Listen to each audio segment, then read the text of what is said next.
Shalom and good day all, this is the Healing29, back again for another DC Comics review.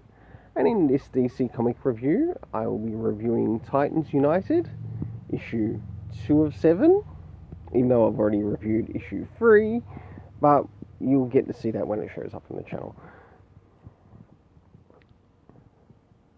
And Batman 89, issue 3. Well, we'll move into the first comic that I'll be reviewing out of this, which will be Titans United. And moving into first things first, does this cover in any way, shape or form connect to something that is happening inside of the story? Sure enough, it does. And this is where I give the cover a rating of 7 out of 10. I'll now show some art in reference to inside the story, to which we'll see the beginning, middle and the end.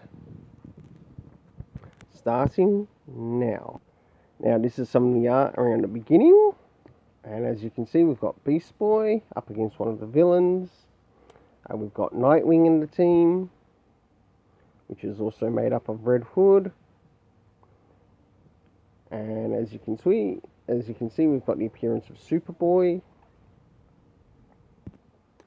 And as we jump to the middle of the story, this is an area to which this Superboy has gotten angry at one of the people who's sort of like connected to Cadmus. And because of that, the person that they were speaking to, Dr. Rosebeck, so sorry for the slight spoiler, got fired upon by someone with a bow and arrow. And of course the chase goes on. And thank you for one of my favourite little things, comic references. Titans United, I really appreciate that.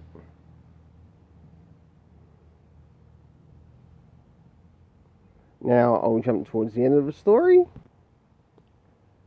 And this takes place towards the end, and as you can see here, Connor is deciding to fly up to space until something happens, and this is where he finally gets captured. Even though I covered what happened in my already third issue, or the next issue review of this, it's nice to finally get around to reviewing this particular issue, which is the one before it. Better later than never. And for this, I gave the art a 7 out of 10. It's now time to move in regards to the area of the story rating, to which I rate the story in regards to comic references, time, location, and of course, cast of characters. Starting off with the first thing, did we get any comic references? Yes, we did, and you actually got to see it in the area where I covered the art. And it actually referenced the first issue, which was really good, and I appreciate that. Moving into the next area, did we get into the area of time as to when some of these things take place time-wise? Not really, but it wouldn't hurt to include it in the story. If it's taking place in the AM or the PM, or the morning or the evening or afternoon. But did it really affect the story that much? Not really. Moving into the locations, which is the next thing to which I rate the story on. If anything, we also had appearance of locations. Of course, one being Dr. Rosebeck's house, or Rosbeck's house, the Titans Tower, and Blackfire's ship. The cast of characters being made up of Hawk and Dove, Nightwing, Beast Boy, Donna Troy, Starfire, Raven, and last but not least, Superboy and also Dr. Rosebeck, or Rosbeck. And for this, I gave the story a 7 out of 10. And I really enjoyed this, and I like what's being done here. Now it's time to move on to Batman 89, the next issue. So now it's time to move into Batman 89, issue 3 of 6. So starting off with this cover, does this cover in any way, shape or form connect to something that's happening inside the story? Somewhat yes, somewhat no, to which I gave the cover a 6.5 out of 10. So now it's time to move into the internal art, to which we'll look at some art around the beginning, middle and the end. We'll probably get to see some of the characters that make their appearance, plus a couple of other little things. Now this is some of the art around the beginning.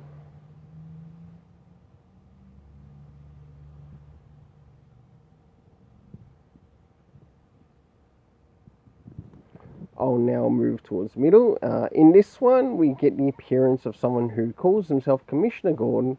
But the thing is, in the 89, the original Commissioner Gordon was actually a male, not a female. But I don't think the writer remembered that for some reason. So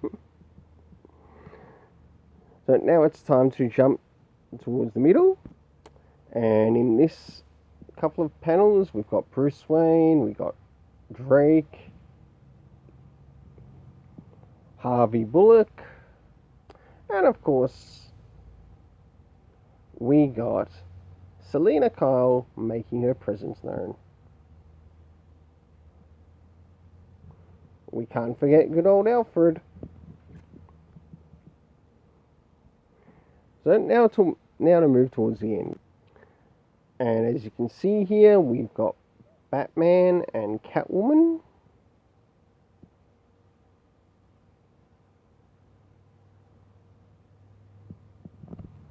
For the art overall, I gave it pretty much the same as the cover, which is a 6.5 out of 10. Jumping into the last thing, the rating of the story. Alright. As you've already heard the spiel before of how I like to rate the story, did this story have any comic references to any of the previous comics? No, it didn't, and it's very disappointing as it would not hurt to include it in this story run. But where did it sort of pick up from? It gave us the time of 1 year later, as you saw early in that panel, and also we do get it a little bit later on in the story, which is in the morning. Or we do get the appearance of the morning at one of the places. Sorry about that, my bad writing. But let's move into the locations. With the locations, of course, it's taking place in Gotham. We also had it move into the area of Burnside. Oh, that's right, it was morning in Burnside. Correction there. And last but not least, the area of downtown Gotham, which was really good to explore in the story. The cast of characters consisting of Drake, Harvey Dent.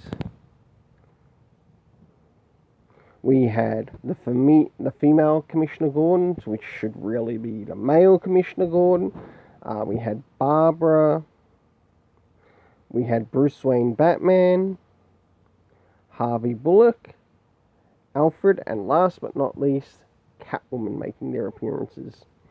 For this, I gave the story a 6.5 out of 10, as I understand this is how things were sort of meant to appear in the original idea of the Batman 89 run, but in some places it really slips.